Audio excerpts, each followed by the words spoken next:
Hey you guys, it's James with Bassinet's Besties, and today I'm making a video about onion flowers.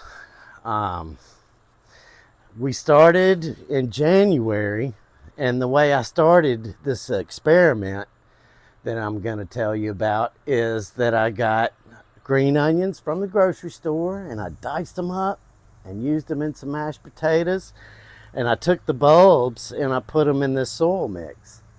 And I will be sure to attach that soil mix to the description.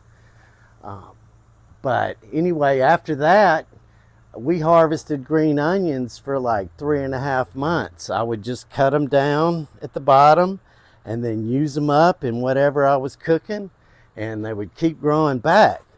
Well, to further the experiment, I let them bolt, which is the terminology used when you say you let them start going into flower.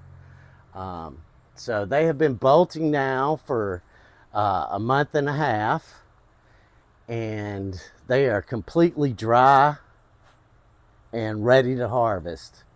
You want to get all the moisture out of the clusters, the flower clusters, as you possibly can before you put them in a brown paper bag. Uh, these help suck moisture out of the rest of what's left. But after a week and a half in that brown paper bag, you can go through the husks and get the seeds and use them again.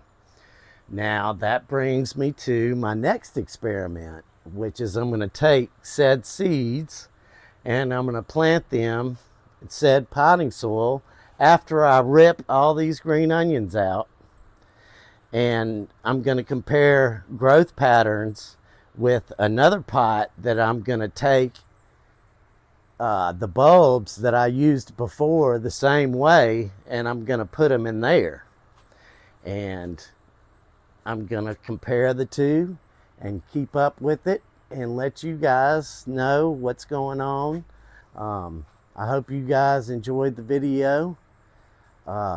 Remember to follow down below, and please like and subscribe so I can bring you some more of these videos. I hope you guys have an excellent evening, and peace.